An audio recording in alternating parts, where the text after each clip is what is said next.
ಅದಕ್ಕೆ ನಾನೇ ಆ ಗರ್ಭ ಶ್ರೀಮಂತ.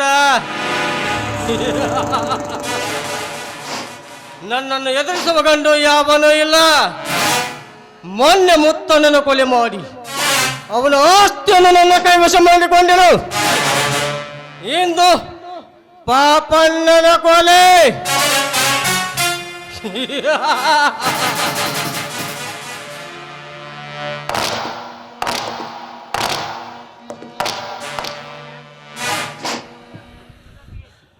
ನಾನೊಂದು ಕೆಟ್ಟ ಸರ್ಪ. ಅದಕ್ಕೆಂದು ನನ್ನ ಎದುರು ಯಾರು ಬರುವುದಿಲ್ಲ. ನಾನು ಕೆಟ್ಟವನೆಂದು ತಿಳಿದು ಎದುರು ಬಂದವರನ್ನು ಬಿಟ್ಟವನೇ ಅಲ್ಲ. ಇಷ್ಟೊತ್ತಿಗೆ ಪಾಪನ ಪ್ರಾಣವನ್ನು ಪ್ರತಾಪ ಪರಲೋಕಕ್ಕೆ ಕಳಿಸಿರ್ತಾನೆ. ಅಂದ ಮೇಲೆ ಅವನು 10 ಎಕರೆ ಆಸ್ತಿ ಗೌಡನ ಕೈವಶ.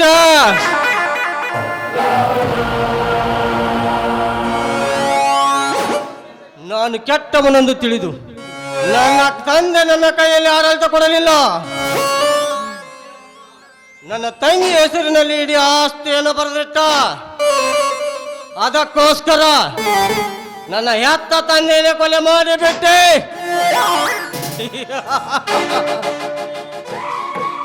ಒಟ್ಟಾರೆ ನನ್ನ ಅವರವರನ್ನು ಕೊಲೆ ಮಾಡಿಸಿ ಅವರ ಆಸ್ತಿ ಪಾಸ್ತಿ ದಕ್ಕಿಸಿಕೊಂಡು ಈ ಕರ್ನಾಟಕದ ಕೋಟೆ ಬಾಗಿಲು ನಾನಾಗಲೇಬೇಕು.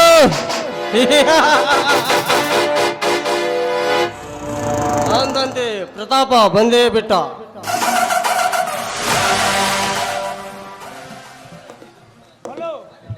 ರಾವಣಗೌಡ್ರೆ,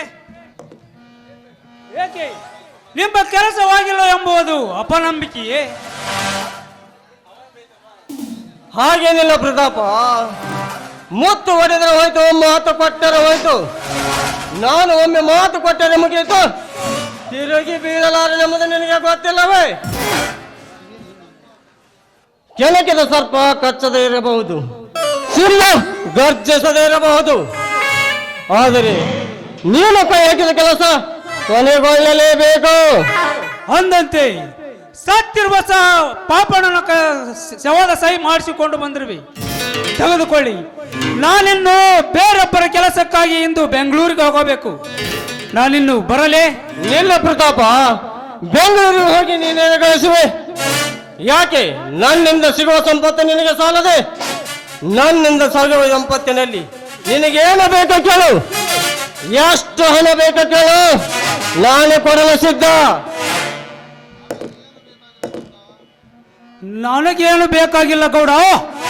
ನನಗೆ ಬೇಕಾಗಿರೋದು ನಿನ್ನ ಮುತ್ತಿನ ತಂಗಿ ದೀಪ. ಅವಳನ್ನು ಕೊಡದಿದ್ದಳೆ ಕದ್ದೊಯ್ಯುತ್ತೇನೆ ಮಗನೇ.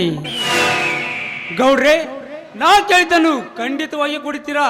ನಂಬಿದವರಿಗೆ ಮೋಸ ಮಾಡಿದವನಲ್ಲ ಈ ರಾವಣಗೌಡ. ನಾನು ಒಮ್ಮೆ ಮಾತು ಕೊಟ್ಟರೆ ಮುಗಿಯಿತು, ತಿರುಗಿ ಬೀಳಲ್ಲ. ನನಗೆ ಗೊತ್ತಿಲ್ಲವೇ? Okay, all right. ಒಂದು ಮಾತು ನೀವು ಹೇಳಿದರೆ ಸಾಕು, ಅವರ ಹೆಣ ಮಾಡುವುದು ನನ್ನ ಕೆಲಸ. ಅದೇನೇ ಬಂದರೂ ದಕ್ಕಿಸಿಕೊಳ್ಳುವುದು ನಿನ್ನ ಕೆಲಸ. ನೀನೇನು ಸಸವರ ಪ್ರತಾಪ, ನಿನಗೇನೇ ಆದ್ರೂ ಅರಕ್ಷಣದಲ್ಲಿ ಮುಗಿಸುವಷ್ಟು ವಸೂಲಿಗಳು. ಹಳ್ಳಿಯಿಂದ ದಿಲ್ಲಿಯವರೆಗೆ ಈ ರಾವಣಗೌಡನ ತಾಕತ್ತು ಅದ್ಭುತವಾದ ತಾಕತ್ತು. ನೀನೇನು ಹೆದರಬೇಕಾಗಿಲ್ಲ. ಹೆದರಿಕೆ? ಹೌದು, ಈ ಪ್ರತಾಪನಿಗೆ, ಈ ಪ್ರಪಂಚವನ್ನು ಪ್ರಳಯ ಮಾಡಬಲ್ಲ ಈ ಪ್ರತಾಪನಿಗೆ ಹೆದರಿಕೆ ಇರುವುದೇ? ಅದೆಂದಿಗೂ ಸಾಧ್ಯವಲ್ಲ ಗೌಡ್ರೆ. ನಾನಿನ್ನು ಬರುತ್ತೇನೆ.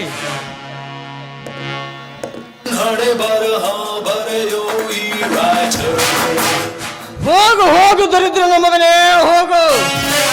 ಬೆಂಗಳೂರಿಗೆ ಹೋಗಿದ್ಯಾ? ಬೆಂಗಳೂರಿಗೆ ನಾನು ಬಿಟ್ಟರಲ್ಲವೇ ನೀನು ಬೆಂಗಳೂರಿಗೆ ಹೋಗೋದು? ನೀನು ಚಾಣಾಕ್ಷತನ ಬುದ್ಧಿಯನ್ನು ಮುಂಗದು ನನಗೆ ಚೆನ್ನಾಗಿ ಗೊತ್ತು. ನಿನ್ನನ್ನು ಬೆಂಗಳೂರಿಗೆಲ್ಲ ಈ ಲೋಕದಿಂದಲೇ ಕಳಿಸುತ್ತಾನೆ ರಾವಣಗೌಡ. ನಾ ತರಿಸಿದ ಬಂದೂಕಿನಿಂದ ನಿನ್ನನ್ನು ಮುಂದೆ ಬಿಟ್ಟು ಗುರಿಯಿಟ್ಟು ನಿನ್ನನ್ನು ಗುಂಡು ಹಾಕಿಕೊಳ್ಳಬೇಕೆಂಬುದು ನನಗೆ ಚೆನ್ನಾಗಿ ಗೊತ್ತು.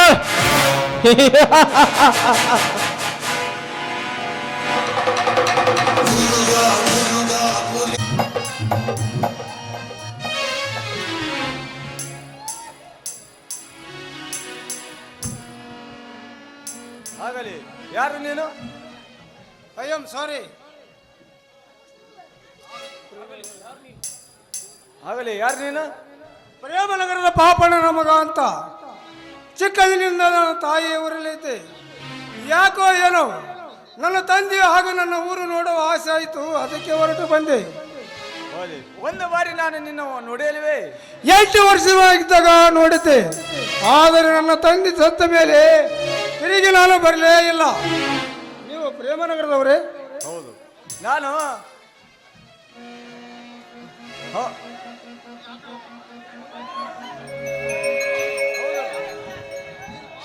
ನೀನು ಪಾಪಣ್ಣನ ಮಗನೇ, ಒಂದು ಬಾರಿ ನಾನು ನೋಡಿಲ್ವೇ?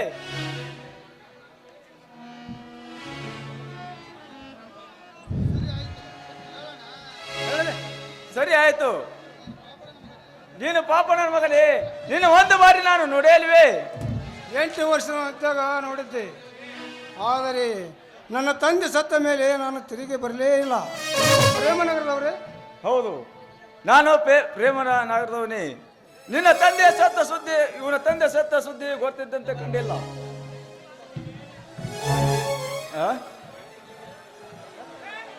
ಕುಮಾರ,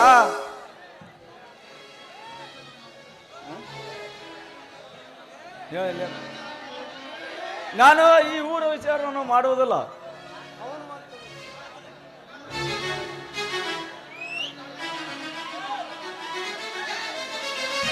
ಆ ಕೆಟ್ಟ ಸರ್ಪಕೊಂಡು ತೀರ್ಪು ಕೊಡುವ ಆ ವಾಡಿಗರನ್ನು ಕರೆ ತಂದು ಕ್ಷಣದಲ್ಲಿ ತೋರಿಸಿದ್ರೆ ಸಾಕು, ಹಲ್ಲು ಮುರಿದು ಹೋಗುತ್ತಾನಲ್ಲ.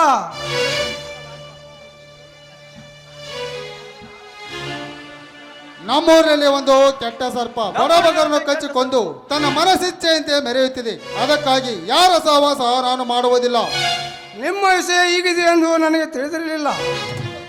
ಆಗಲೇ ಆ ಕೆಟ್ಟ ಸರ್ಪಕ್ಕೊಂದು ತೀರ್ಪು ಕೊಡುವ ಆ ವಾಡಿಗರನ್ನು ಕರೆತಂದು ತೋರಿಸಿದರೆ ಕ್ಷಣದಲ್ಲಿ ಹಲ್ಲು ಮುರಿದು ಹೋಗುತ್ತಾನಲ್ಲ. ನೀನು ಹೇಳುವುದು ಕಾಲಿಲ್ಲದ ಹಾವು, ನಾನು ಹೇಳುವುದು 2 ಕಾಲಿನ ಹಾವು. 2 ಕಾಲಿನ ಹಾವು ಅಂತ ಕೂರಮಗ ನಮ್ಮೂರಿನಲ್ಲಿ ಯಾರವನು? ರಾವಣಗೌಡನೆಂಬ ವಂಚಕ, ತನ್ನ ಹೆತ್ತ ತಂದೆಯನ್ನೇ ಕೊಲೆ ಮಾಡಿದ ಪಾಪಿ ನಮ್ಮೂರಿನ ಬಡಬಗರ ಆಸ್ತಿ ಪಾಸ್ತಿ ಅಪಹರಿಸಿಕೊಳ್ಳುತ್ತಿದ್ದಾನೆ. ಏನು ಸರ್, ಅದು ಈ ಕಲಿಯುಗದಲ್ಲಿ ನೀವು ಹೇಳುತ್ತಿರುವ ಮಾತು? ಒಂದು ಸೀರೆ ಉಟ್ಟ ಹೆಣ್ಣು ಸಹ ಹೇಳುವುದಿಲ್ಲ. ಎಲ್ಲಾದರೂ ಚಿಂತೆ ಇಲ್ಲ, ನಾ ಮೆಟ್ಟಿದ ಮೆಟ್ಟಿನಿಂದ ಹೊಡೆಯುತ್ತೇನೆ ಎಂದು ಎದೆ ತಟ್ಟಿ ಹೇಳುವ ಹೆಣ್ಣು ಮಕ್ಕಳು ಎಷ್ಟಿಲ್ಲ ಈ ಸಮಾಜದಲ್ಲಿ. ಒಂದು ಹೆಣ್ಣಿಗಿರುವ ಧೈರ್ಯ ಗಂಡಿನಲ್ಲಿ ಇಲ್ಲಂದ್ರೆ ನನಗೆ ನಾಚಿಕೆ ಆಗುತ್ತದೆ. ಬಿಸಿ ರಕ್ತದ ಒತ್ತಡದಲ್ಲಿ ಆ ಗೌಡನ ಕೆಳಕೆದರೆ ಇವನ ಪ್ರಾಣ ಹೋಗುವುದು ಖಂಡಿತ. ಕುಮಾರ, ನನ್ನದು ಒಂದು ಅರ್ಜೆಂಟ್ ಕೆಲಸವಿದೆ. ನನ್ನಿಂದ ಏನಾದರೂ ಸಹಾಯ ಬೇಕಾದರೆ ಧಾರಾಳವಾಗಿ ಬಂದು ಕೇಳಬಹುದು.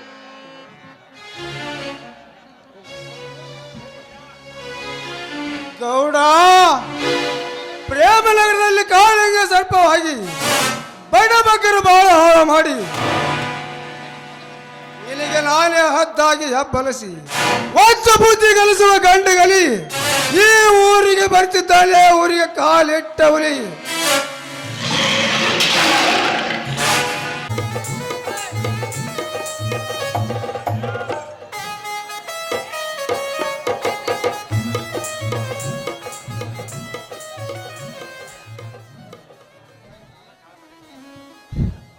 ತಂಗಿ ರೂಪ, ಈ ದೇವತೆ ನಿನಗೇನು ಕೊಟ್ಟಿದ್ದಾಳೆಂದು ದಿನಾಲು ಪೂಜೆಯನ್ನು ಮಾಡುತ್ತೀಯಲ್ಲಮ್ಮ, ನಿನಗೇನಾದರೂ ಶ್ರೀಮಂತಿಕೆ ಕೊಟ್ಟಿದ್ದಾಳೆ? ಅಣ್ಣ, ಹಾಗಣ್ಣದ್ರೆ ನನ್ನ ದೇವತೆಗೆ ಆ ತಾಯಿ ಇಂದಿಲ್ಲ ನಾಳೆ ಆದರೂ ನಾವು ಮೇಲೆ ಕಣ್ತಿರುತ್ತಾಳಣ್ಣ. ಏನು ಹೇಳುತ್ತಿರುವ ತಂಗಿ? ಇಂದಿನ ಶ್ರೀಮಂತರು ಬೆಳ್ಳಿ ಬಂಗಾರವನ್ನು ಕೊಟ್ಟು ಪಂಚಾಮೃತದಿಂದ ಅಭಿಷೇಕ ಮಾಡಿಸುತ್ತಾರೆ. ಸಾಲಾಗಿ ನಿಂತು ಕಾರ್ ಹತ್ತಿ ಬಂದು ಸಾಲಾಗಿ ನಿಂತು ಈ ನಿನ್ನ ಒಣಗಿದ 3 ಹೂವಿನ ಭಕ್ತಿ ಈ ದೇವತೆಗೆ ಎಲ್ಲಿ ತಲುಪಬೇಕಮ್ಮ? ಈ ದೇವತೆಗೆ ಎಲ್ಲಿ ತಲುಪಬೇಕು? ಅಣ್ಣ, ಯಾಕಣ್ಣ, ಯಾಕೆ ಈ ರೀತಿ ಮಾತನಾಡ್ತಿರ್ವಿ ಅಣ್ಣ? ಅಣ್ಣ, ನಾವು ಈ ಭೂಮಿಯ ಮೇಲೆ ಹುಟ್ಟಿದ್ದೆ ತಪ್ಪೇನಣ್ಣ? ತಪ್ಪೆ. ನಾವು ಬದುಕಿರದೆ ಸತ್ತು ಹೋಗಿದ್ರೆ ಪ್ರಯೋಜನವಣ್ಣ, ಪ್ರಯೋಜನ. ಈ ಬಡತನದ ಭವನೆಯಲ್ಲಿ ಬಿಟ್ಟು ಹೋದ ನನ್ನ ತಂದೆ ತಾಯಿಗಳಿಗೆ ನಮ್ಮ ನೆನಪು ಬರ್ಲಿಲ್ಲವೇನಣ್ಣ, ಬರ್ಲಿಲ್ಲವೇ? ಹಿಂದೇಕೋ ಅಪ್ಪ ಅವನ ನೆನಪು ತುಂಬಾ ಆಗುತ್ತದೆ ಅಣ್ಣ. ತಂಗಿ, ಸತ್ತು ಹೋದ ಅಪ್ಪ ಅವ್ವ ನೆನಪು ತೆಗೆದು ಹತ್ತಾರೆ ನಮ್ಮ ಕಷ್ಟಗಳು ದೂರ ಆಗೋದು ಸಾಧ್ಯವಿಲ್ಲಮ್ಮ, ದೂರ ಆಗೋದು ಸಾಧ್ಯವಿಲ್ಲ. ಯಾರನ್ನು ನೆನೆಸಿದರೇನು, ಯಾರನ್ನು ಪೂಜಿಸಿದರೇನು, ನಮ್ಮ ಕಷ್ಟಗಳು ಎಂದಿಗೂ ದೂರ ಆಗೋದು ಸಾಧ್ಯವಿಲ್ಲಮ್ಮ. ಹಾ, ಅದಿರಲಿ, ನಿನ್ನನ್ನು ಮೋಹನಿಗೆ ಕೊಟ್ಟು ಮದುವೆ ಮಾಡಬೇಕೆಂದ್ರೇನಮ್ಮ, ನಿನ್ನ ಒಪ್ಪಿಗೆ ತಾನೇ? ಅಣ್ಣ, ಏನಣ್ಣ, ನಾನು ಮದುವೆ ಮಾಡಿಕೊಂಡು ಹೊರಟು ಹೋದ್ರೆ ನಿನ್ನ ಹೊಟ್ಟೆ ನೆತ್ತಿ ನೋಡಿಕೊಳ್ಳುವವರು ಯಾರಣ್ಣ? ಅದಕ್ಕೆ ನೀನು ಮದುವೆಯಾದ ಮೇಲೆ ನಿನ್ನ ಮಾತಿಗೆ ನನ್ನ ಒಪ್ಪಿಗೆ ಇದೆ ಅಣ್ಣ. ನಮ್ಮ ತಂಗಿ, ನಿನ್ನ ಮದುವೆ ಮಾಡಿಕೊಟ್ಟ ನಂತರ ನಿಧಾನವಾಗಿ ನಿನ್ನಿಷ್ಟದಂತೆ ನಾನು ನಡೆದುಕೊಳ್ಳುತ್ತೇನಮ್ಮ. ಅಣ್ಣ, ಇದಕ್ಕೆ ಮೋಹನ್ ಒಪ್ಪುತ್ತಾರೆ? ಈಗಾಗಲೇ ಮೋಹನ ಒಪ್ಪಿದ್ದಾನಮ್ಮ.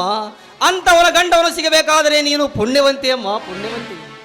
ಅಣ್ಣ, ಈಗಿನ ಕಾಲದಲ್ಲಿ ನಾವು ಹೊಟ್ಟೆ ತುಂಬಿಸಿಕೊಳ್ಳೋದೇ ಕಷ್ಟವಾಗಿರುವಾಗ ಮದುವೆಗೆಂದು ಹಣ ಎಲ್ಲಿಂದ ಜೋಡಿಸುವಿ ಅಣ್ಣ, ಎಲ್ಲಿಂದ ತರುವೆ? ಅದರ ಬಗ್ಗೆ ನೀನು ಚಿಂತಿಸಬೇಡ ತಂಗಿ. ನೀನು ಪೂಜೆ ಮುಗಿಸಿಕೊಂಡು ಮನೆಗೆ ಹೋಗು. ನಾನು ಹೊತ್ತಾಯ್ತು, ನಾನು ಕೆಲಸಕ್ಕೆ ಹೋಗಿ ಬರ್ತೇನಮ್ಮ. ಆಯ್ತಣ್ಣ, ಹೋಗಿ ಬಾ. ಬರ್ತೇನಮ್ಮ.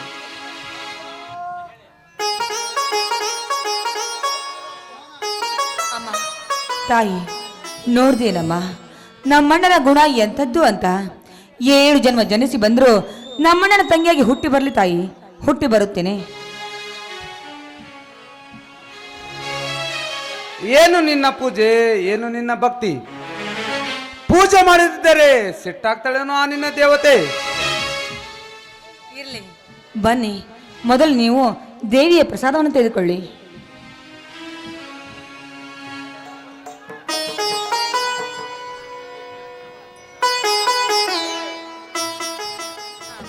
ನೋಡಿ ಮೋಹನ್, ನಾನು ನಿಮಗೊಂದು ಮಾತು ಕೇಳಬಹುದೇ? ಹೇಳಿ. ನೋಡಿ, ನಮ್ಮಣ್ಣ ನನ್ನನ್ನು ನಿಮಗೆ ಕೊಟ್ಟು ಮದುವೆ ಮಾಡುವುದಾಗಿ ನಿರ್ಧಾರ ಮಾಡಿದ್ದಾನೆ. ನಾವು ಬಡತನದ ಬಾಳು ನಿಮಗೆ ಗೊತ್ತಿದ್ದ ಮಾತು. ನೀವೇನಾದರೂ ವರದಕ್ಷಿಣೆ ವರೋಪಚಾರ ಅಂತ ಏನಾದರೂ ಅದಕ್ಕೆ ವರದಕ್ಷಿಣೆ ವರೋಪಚಾರಕ್ಕೆ ಆಸೆ ಪಟ್ಟಿದ್ರೆ ನಿನ್ನನ್ನು ಮದುವೆ ಮಾಡಿಕೊಳ್ಳಲು ಮನಸ್ಸು ಮಾಡುತ್ತಿರಲಿಲ್ಲ. ಬಡತನ ಸಿರಿತನ ಮೇಲು ಕೀಳು ಅನ್ನೋ ಭೇದ ಭಾವ ನನ್ನಲ್ಲಿಲ್ಲ. ಶ್ರೀಮಂತರ ಸಿರಿ ಸಂಪತ್ತಿಗೆ ಆಸೆ ಪಟ್ಟು ಕಲಿತ ಹೆಣ್ಣನ್ನು ಕೈ ಇಡುವ ಆಸೆಯು ನನಗಿಲ್ಲ. ನಾನೇನೋ ಶ್ರೀಮಂತನೂ ಅಲ್ಲ, ಬಡತನದಲ್ಲಿ ಹುಟ್ಟಿ ಬೆಳೆದವನು. ನನ್ನ ಉಸಿರಿರೋವರೆಗೂ ನಿನ್ನ ಜೊತೆ ಸುಖ ಸಂತೋಷದಿಂದ ಬಾಳಿ ಬದುಕುತ್ತೇನೆಂದು ಆ ದೇವರ ಮೇಲೆ ಆಣೆ ಮಾಡಿ ಹೇಳುತ್ತೇನೆ. ನಿಮ್ಮದು ಎಷ್ಟೊಂದು ವಿಶಾಲ ಹೃದಯ ನಿಮ್ಮದು. ನೋಡಿ, ನೀವು ನನ್ನ ಕೈ ಹಿಡ್ತೀರಂತ ನಾನು ತಿಳಿದುಕೊಂಡಿದ್ದಿಲ್ಲ. 7 ಜನ್ಮ ಎತ್ತಿ ಬಂದರೂ ನಾನು ನಿಮ್ಮ ಸತಿಯಾಗಿ ಬರ್ತೀನಿ. ನನಗೆ ಯಾವ ಆಸ್ತಿ ಅಂತಸ್ತು ಬೇಕಾಗಿಲ್ಲ. ನೀನೇ ಒಂದು ದೊಡ್ಡ ಸಂಪತ್ತು. ನಿನಗೇನಾರ ಆದರೂ ನನ್ನ ಪ್ರಾಣವೇ ಹೋದಂತೆ.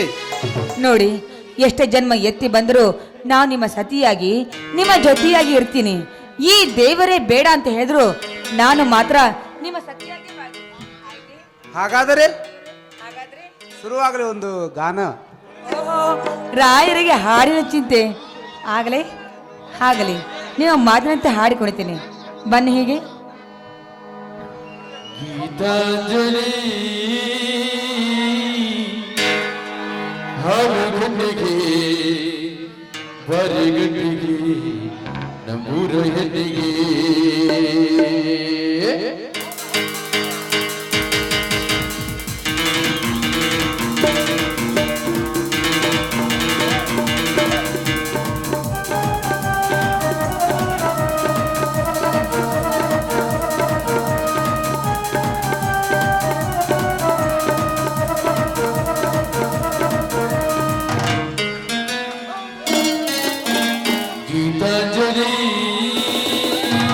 ಹರಗಣ್ಣಿಗೆ ಬರಗಣ್ಣಿಗೆ ನಮ್ಮೂರ ಹೆಣ್ಣಿಗೆ ಪುಷ್ಪಾಂಜಲಿ ತೊಂಡೆ ಹೆಣ್ಣಿಗೆ ಒಳೆ ಹೆಣ್ಣಿಗೆ ನಮ್ಮೂರ ಹೆಣ್ಣಿಗೆ ಓ ಕನಕಾಂಬರಿ ನೀನು ಬಾರದೆ ಪೂಜೆಗೆ ಹೂವಿಲ್ಲ. ಓ ಶ್ವೇತಾಂಬರಿ ನೀನು ಬಾರದೆ ಉತ್ಸವ ಸಾಗಲಿಲ್ಲ. ಗೀತಾಂಜಲಿ ಹಲಗಟ್ಟಿಗೆ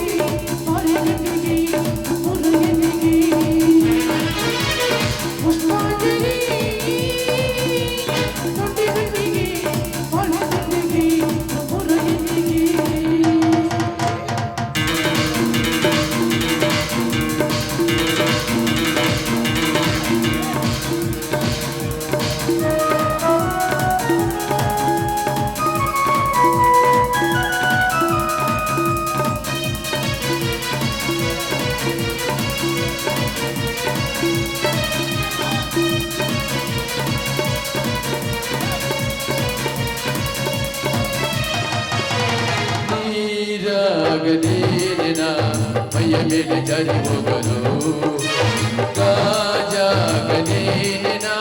ನಿನ್ನ ಚಂದ ತೋರಲು ಮಂಜಾಗಲೇನ ನಿನ್ನ ಕೋಪ ತಂಪು ಮಾಡಲು ತೇರಾಗಲೇನ ನಿನ್ನ ಹೊರಕೊಂಡು ಹೋಗಲು ಕೇಳದೆ ವರವ ಕೊಡಲು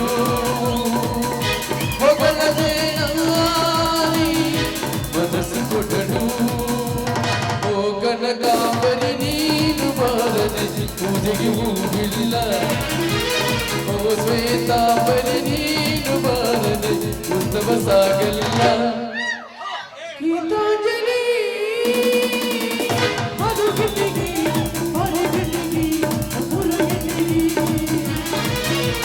ಪುಷ್ಪಾಂಜಲಿ ತೊಂಡೆ ಹೆಂದಿಗೆ ಬಳೆ ಜೊತೆಗೆ ಮೂಲ ಹೆಂದಿಗೆ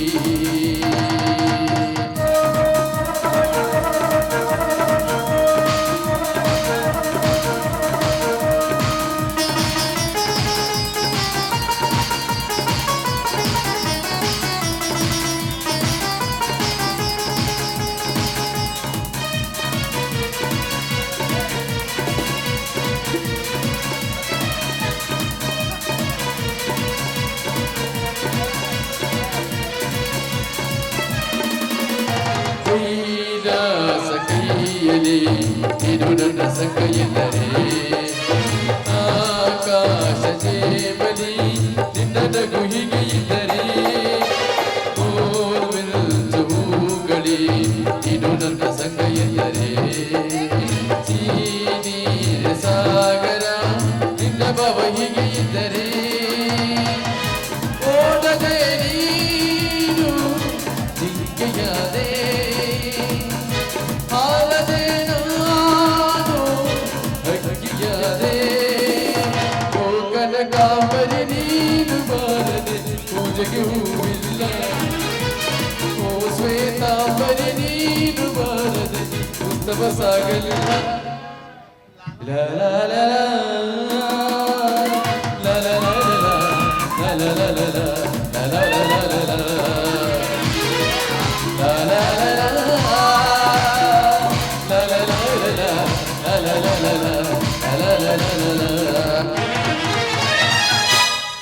ಏನ್ ರಾಯರು ಇಷ್ಟೊಂದು ಖುಷಿ ಆಗ್ಬಿಟ್ಟಿದ್ದೀರಲ್ಲ, ಹಾಡ್ಕೊಂಡು ಖುಷಿ ಆಯ್ತು ಏನೋ? ಖುಷಿ ಪಡಿಸುವಾಗ ಖುಷಿ ಪಡ್ಲೇಬೇಕಲ್ಲ. ಹೌದಲ್ವೇ? ನಡೆಯಿರಿ ರಾಜ, ಬಿಸಿ ಬಿಸಿ ಕಾಫಿ ಮಾಡ್ತೀನಿ, ಕುಡಿಯುವರಂತೆ ಬನ್ನಿ. ಆಯ್ತು ಬನ್ನಿ. ನನ್ನ ತಂದೆ ಊರಲ್ಲಿ ಇಲ್ಲ, ಮನೆಯಲ್ಲಿ ಇಲ್ಲ. ಯಾರನ್ನು ಕೇಳಿದರೆ ನನಗೆ ಗೊತ್ತಿಲ್ಲ ಎಂದು ಹೇಳುತ್ತಾರೆ. ನನ್ನ ತಂದೆ ಎಲ್ಲಿಗಾದರೂ ಹೋಗಿರಬಹುದೇ? ಇಲ್ಲ, ಮೊನ್ನೆ ಪ್ರೇಮರಾಜ ಹೇಳಿದಂತೆ ನನ್ನ ತಂದೆಯನ್ನು ಯಾರಾದರೂ ಕೊಲೆ ಮಾಡಿರಬಹುದೇ? ಹಾಗೇನಾಗಿದ್ದೆ ಖಂಡಿತವಾದರೆ ನನ್ನ ಕೈಗಳನ್ನು ಕಟ್ಟಿಕೊಳ್ಳೆಂದು ಓಡಾಡಿಸಿ ಕಡೆಯುವೆ ಅವರ ರುಂಡ ಪುಂಡವನ್ನು. ಗೌಡ, ಬಡವರ ಗುಂಡಗೆರೆ ಎಂದು ಬಂಡಿವಾಳೆಂದು ತಿಳಿದು ಪ್ರತಾಪ,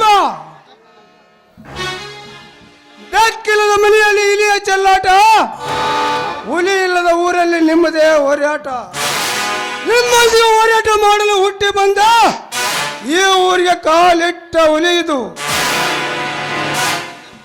ಇನ್ನಷ್ಟು ನನ್ನ ತಂದೆಯನ್ನು ಹುಡುಕಿ ಸಿಗದಿದ್ದರೆ ನಿಮ್ಮ ಪಾಪದ ರಕ್ತವನ್ನು ಮೈ ತೊಳೆಯುವೆ.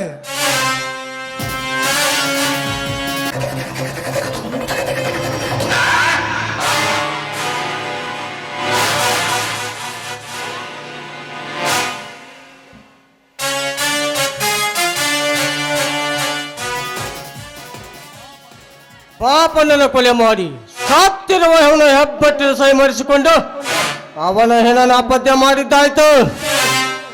ನನ್ನ ಎದುರಿಸುವ ಗಂಡು ಯಾವ ಇದ್ದಾನೆ ಈ ಊರಿನಲ್ಲಿ?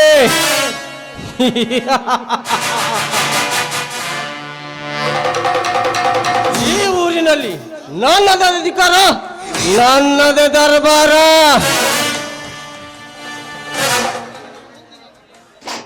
ಇನ್ನು ನನ್ನ ಮುಂದಿನ ಗುರಿ ಆ ಪ್ರೇಮರಾಜನ ಮನೆ ಕಳತನ ಮಾಡಿ ಅವನ ಸಿರಿ ಸಂಪತ್ತನ್ನು ದಕ್ಕಿಸಿಕೊಳ್ಳುವುದು.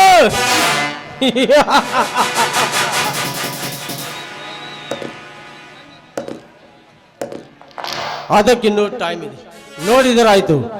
ಪಾಪ ನನ್ನ ಮನೆಗೆ ಅವನ ಒಬ್ಬ ವ್ಯಕ್ತಿ ಬಂದಿದ್ದಾನಂತೆ.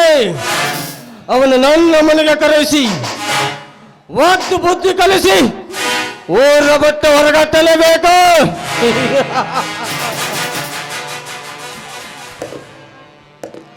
ಈ ಕಾಳಿಂಗ ಸರ್ಪದ ವಿಷಯ ಅವನಿಗೆ ಏನು ಗೊತ್ತು? ಕಚ್ಚಿ ವಿಷ ಬಿಟ್ಟಾಗಲೇ ಗೊತ್ತಾಗುತ್ತದೆ ಇದೊಂದು ಕೆಟ್ಟ ಕಾಳಿಂಗ ಸರ್ಪ ಎಂದು.